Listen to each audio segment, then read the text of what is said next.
Ladies and gentlemen.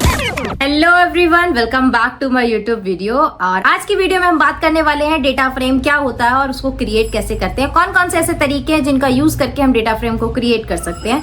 तो data frame एक pandas का डेटा स्ट्रक्चर है। पांडास के पास दो डेटा स्ट्रक्चर्स होते हैं, एक है सीरीज, दूसरा है डेटा फ्रेम। पहली वाली वीडियो में हमने सीरीज के बारे में बात करी थी और इस वीडियो में हम बात करेंगे डेटा फ्रेम के बारे में कि कैसे हम उसको क्रिएट कर सकते हैं। तो चलिए स्क्रीन पे चलते हैं और शुरू करते हैं कि हम उसको क्रिएट कैसे कर सकते हैं। तो डेटा फ्रेम जो होता है वो एक्सेल शीट की तरह होता है जिसके अंदर रोज होते हैं, कॉलम्स होते हैं। कॉलम्स जो होते हैं वो एक सीरीज की तरह आप कंसीडर कर सकते हो, मतलब एक वन डायमेंशनल। सो मैं लिखती हूँ अब डेटा फ्रेम क्रिएट करने के मेथड। तो सबसे पहला तरीका है आप डिक्शनरी का यूज कर सकते हो, दूसरा तरीका है लिस्ट ऑफ लिस्ट, तीसरा तरीका है कि आप एक नमपाई एरे का यूज करके एक डेटा फ्रेम बनाओ, चौथा तरीका है कि आप उसमें से एक सीरीज बनाओ, मतलब उसी पांडास का यूज करके सीरीज बनाओ। Another is list of dictionaries and then we have the next method which is dictionary of series. तो पहले तो हमें पांडास चाहिए अपनी फाइल में, तो सबसे पहले पांडास को इंपोर्ट कर लेते हैं। जैसे हमने पांडास को इंपोर्ट कर लिया है उसके बाद हमें पहले तरीके से देखते हैं कि कैसे हम इसको क्रिएट कर सकते हैं फ्रॉम अ डिक्शनरी। अगर मैं डिक्शनरी की बात करूं तो सबसे पहले आपको एक डेटा बनाना पड़ेगा with in the curly bracket जिसमें की होंगे और वैल्यू पेयर्स होंगे। पहले आपका की आएगी जो कि एक स्ट्रिंग हो सकती है, नंबर्स भी हो सकता है, व्हाटएवर यू वांट। उसके बाद आपको उसमें कुछ वैल्यूज असाइन करनी है। तो मैंने दो बेसिकली दो की वैल्यूज पेयर बनाए हैं with in a dictionary, column 1 and column 2। उसमें कुछ मैंने नंबर्स ऐड करे हैं और कुछ में मैंने एक स्ट्रिंग्स ऐड करे। नेक्स्ट इज कि मैं उसका पीडी डेटा फ्रेम बनाऊं। पीडी डॉट डेटा फ्रेम में डेटा का डी कैपिटल और एफ का फ्रेम का एफ कैपिटल रहेगा। उसके बाद डेटा असाइन कर लेना, data is equal to data method से। देन हम उसको प्रिंट करके देख रहे हैं। तो मेरे पास 2 कॉलम है और 5 रोज हैं जो मैंने वैल्यूज उसमें असाइन करी थी। ऐसे ही आप अपने अकॉर्डिंग कॉलम बढ़ाना चाहते हो तो आप तीसरा कॉलम भी उसमें ऐड कर सकते हो। तो ये हो गया तीसरा कॉलम ऐड।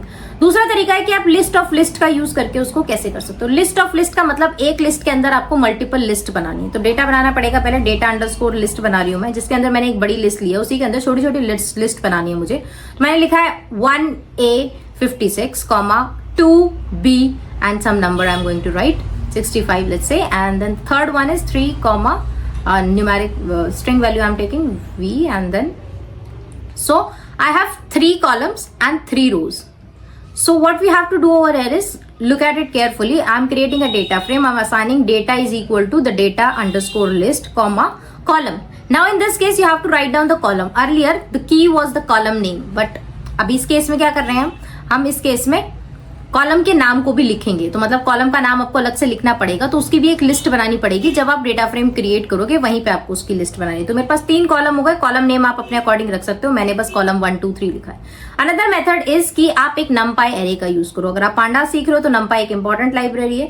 तो नमपाई को मैंने इंपोर्ट कर लिया, अब उसका एक नमपाई एरे बनाते हो। तो नमपाई एरे बनाने के लिए मैं यूज कर रही हूँ नम अंडरस्कोर डेटा का वेरिएबल, उसके अंदर मुझे एक एरे बनाना है। तो नंबर्स का ही मैं एक एरे बनाऊंगी। बेसिकली मैं 2 एरे बनाऊंगी क्योंकि मुझे 2 ही कॉलम चाहिए उसके अंदर। तो जितने कॉलम चाहिए आप उतने उसमें एरेस को बना सकते हो।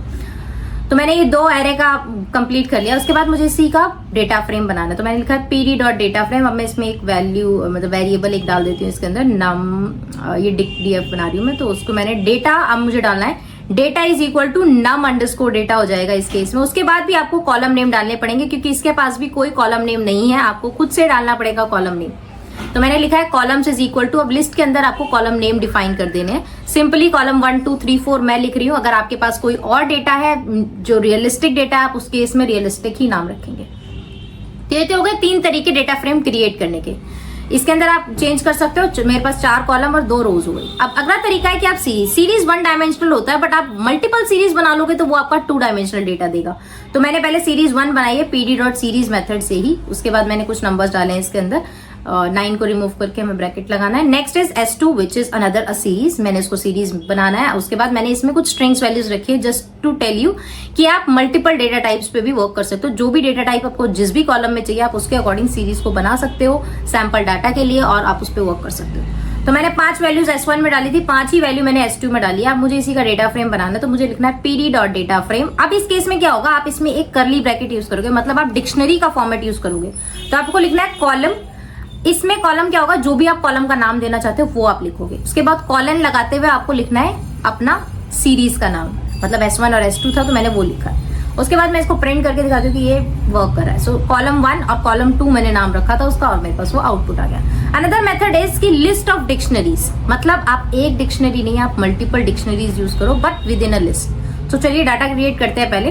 तो मैंने लिखा है list data is equal to brackets के अंदर मुझे डिक्शनरी क्रिएट करनी, तो जितने आपको रोज जितनी आपको वैल्यूज चाहिए होंगी वो आपको वहां पे डालनी है। तो मैंने लिखा कॉलम 1 कॉलम 23 कॉलम 2 कॉलम 35, इसमें आपको जितनी वैल्यूज ऐड करनी है आप उसमें ऐड कर सकते हो। कॉलम 3 बनाना है, 4 5 6 जितने भी आपको बनाना है आप उसमें बना सकते हो। मुझे 2 ही चाहिए तो मैंने उसी को कॉपी करके बाकी डिक्शनरीज भी कुछ नंबर्स को हेर फेर करके मैंने उसको बना दिया एक सैम्पल डेटा के लिए। अब मैंने 3 वैल्यूज उसमें डाली हैं पर 2 कॉलम्स है मेरे पास। मैंने कुछ वैल्यूज को चेंज किया ताकि मैं आपको ये दिखा सकूं कि आप जो वैल्यूज डालोगे वही वैल्यूज आपके आउटपुट में आने वाली हैं। और जितने कॉलम्स आपने अलग अलग 2 कॉलम्स रखे हैं आपने कॉलम 1 और कॉलम 2, तो उसी पे उसको वर्क करना है। तो pd.data_frame डालते हुए अब इसके अंदर हमें कॉलम देने की जरूरत नहीं है क्योंकि उसके पास ऑलरेडी की है जो कि एक कॉलम की तरह वर्क करेंगी, कॉलम नेम की तरह वर्क करेंगी। अब मैंने उसको प्रिंट कर दिया है तो मेरे पास 2 कॉलम है और 3 रो है। तो ये मेरा आउटपुट हो गया लिस्ट ऑफ डिक्शनरीज का, मतलब हमने एक लिस्ट बनाई जिसके अंदर बहुत सारी डिक्शनरीज हैं। अनदर मेथड इज कि डिक्शनरी ऑफ सीरीज, ये हम ऑलरेडी एग्जीक्यूट कर चुके हैं तो ये भी एक तरीका है। मैंने उसको फ्रॉम अ सीरीज बोला था, अब इसी को मैं चीज बोल रही हूँ कि using a dictionary of series. तो ये ट्रिकी क्वेश्चन आपसे इंटरव्यू में पूछे जा सकते हैं। तो फर्स्ट इज कि मैंने उसको कॉपी कर लिया, तो S1 मैंने बनाया था, S2 मैंने बनाया था, उसी को यूज करके मैंने डिक्शनरी यूज करते हुए कॉलम को लिखा था और कॉलम की वैल्यूज असाइन करी। तो ये हो गई हमारी चीजें। अब ये जो है प्रैक्टिस क्वेश्चंस, आप इन प्रैक्टिस क्वेश्चंस को करिएगा ताकि आपकी अच्छी प्रैक्टिस हो जाए। डेटा फ्रेम क्रिएट कैसे करते हैं, मैंने इसको कुछ रियल वर्ल्ड सिनेरियोज से लिंक करते हुए बनाया। तो don't forget to complete all these questions and अगर आपको उसके सॉल्यूशंस मुझसे रिव्यू कराने तो आप मुझे लिंक्डइन पे भी भेज सकते हो या फिर आप मुझे इंस्टा पे DM कर सकते हो। तो अगली वीडियो में मिलते हैं एक नए कॉन्सेप्ट के साथ। Bye bye.